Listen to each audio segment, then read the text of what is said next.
Hi everyone, welcome to yet another episode of Mysterious Reality. With you this morning is Ezinwanne Akuna. Today we'll be looking at other aspects of conjugal rights. In my last video, we looked at why couples deny each other their conjugal right. Just in case you've not watched that video, check it up on YouTube. It's also there on Facebook. Check it up and look at some of the reasons why couples deny each other their conjugal right in the aspect of their sexual satisfaction. But today we'll be looking at other aspects of conjugal rights. Following the recent developments in the world today, the trends, the equality, equal rights in marriages and all the other stuffs going on all around in the internet, some young couples are really confused about what their rights are, what their duties are, what their responsibilities are. So today we'll be looking at some of those things that is your right as a married man, that is your right as a married woman, and look at it critically to see that you are getting the full of what you really deserve in your home as a married couple. Number one, as a man who is married, it's your duty to protect your family. It's your duty to protect your family from external forces, protect them from danger, protect them from things that will harm them emotionally, protect them from things that will influence them negatively, whether it is friends, whether it's a particular type of movie or teachings or doctrines. It's your duty to protect your wife as a man. Because if you don't do your own work as the man of the house, and she get influenced in any way, you are going to pay for it in one way or the other. As a man, it's your responsibility to provide for your family. You have to provide for the day-to-day needs of your wife, day-to-day needs of the whole family. You have to provide for them financially, emotional support, and every other support that is needed within your ability.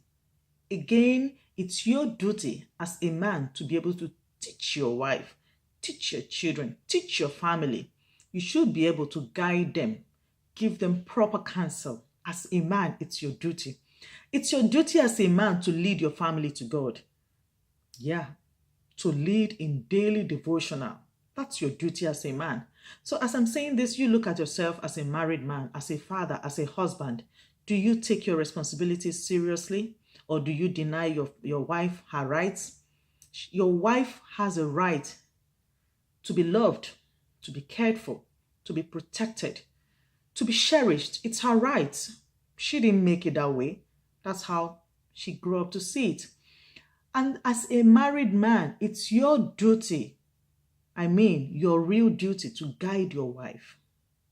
Guide her correctly. It's your duty to tell her, my dear, this clothes is good, this is not good. It's your duty. So a lot of women, married women, go nude on the street, on the social media is because their husbands allow it. Maybe you don't know it's your duty as the man of the house to protect your wife from invaders. Protect them from sexual harassment by encouraging them to dress properly. Maybe you don't know. It's your duty as a man. It's your duty to guide your wife on the kind of clothes you want her to wear. But if you want her to go sexy and nude on the street, it's still okay. It's your choice. But I tell you the truth. It's what you put in that you get. If you expose her to unnecessary harassment, whatever comes out of it, it's your responsibility. So what I'm saying is that as a man, your duty is to protect. Your duty is to provide. Your duty is to care. Your duty is to teach. Your duty is to lead them to God. So when people say women go to different prayer houses, different churches, different places to seek for solution, I usually ask myself, where are their husbands? As a man, what are you doing to see that the moral standard of your family is in order? What are you doing? Or you think it's not your responsibility to check on the excesses of all these movements going from one churches to the other? It's your duty as a man to protect your family. It's good to go to church, but scrutinize and be sure that your family is going to the right place, because you are accountable to God for that family that He has given to you. So check yourself. Are you taking care of your wife? Are you taking care of your family? Do you provide for them? Do you do your work? You know, when you look at the book of Colossians 3:19, it says a man should love his wife. Love them and deal with them kindly. Don't be harsh on them. Don't be harsh on them. And you know, 1 Peter 3:7 said the same thing. Be kind to your wife. Don't be harsh on her.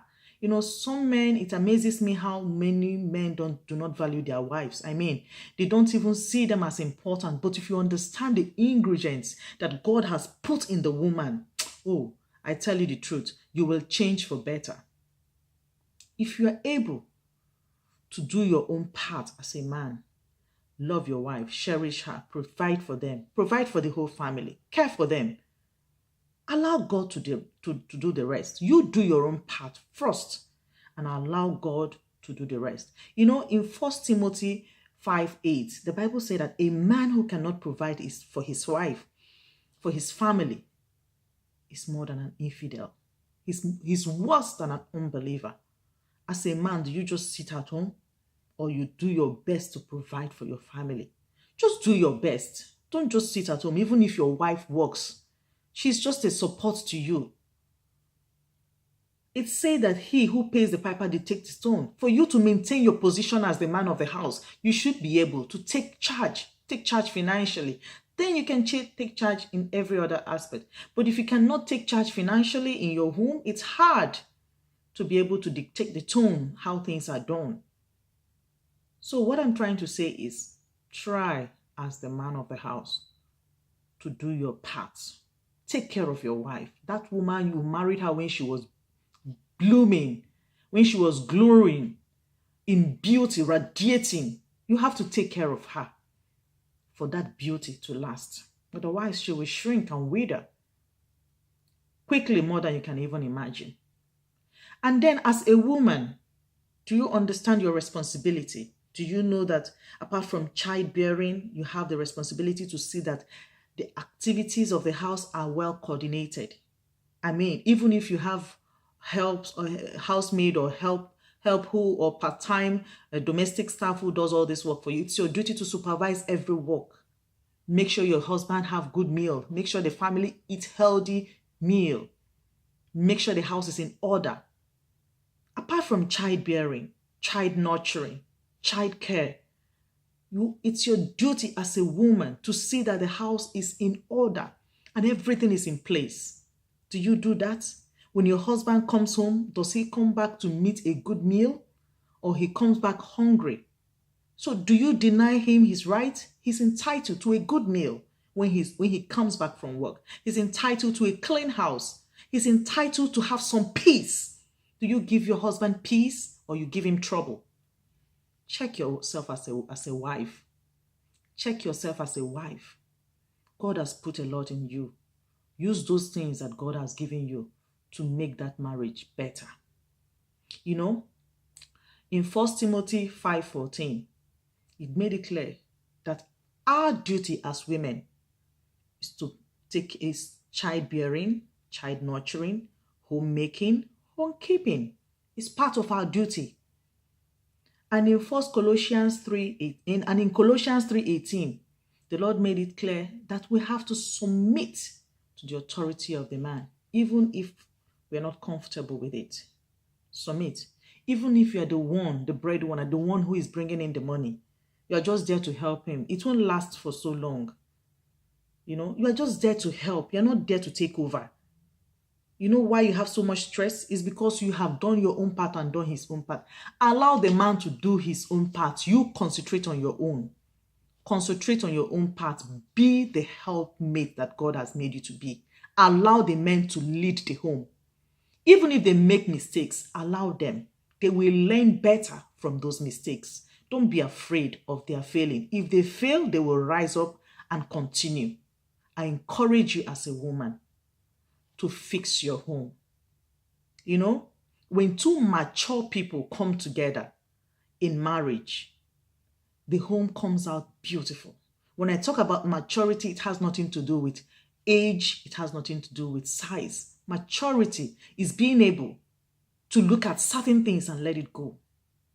Maturity, it's being able to take up your responsibility and bear the consequences that comes with it. Maturity is being able to be wrong and say, I am sorry, admit to your errors and say, I'm sorry, and find ways to get better. Maturity is to know when to say yes and know when to say no. Maturity is to be able to look at yourself and know, I don't know how to do this thing, and you're able to humble yourself and learn.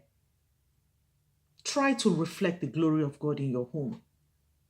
Try to be that model that young people will see and they will want to get married. Try to bear one another. You see, in a very good home where there are two mature people, you will see unconditional love. You will see complete forgiveness. You will see generous giving. You will see sacrifice that you can't even imagine. And there you see peace, love, and hope. May God bless you. Thank you for listening. Please do subscribe to my videos and give me a thumbs up. God bless you.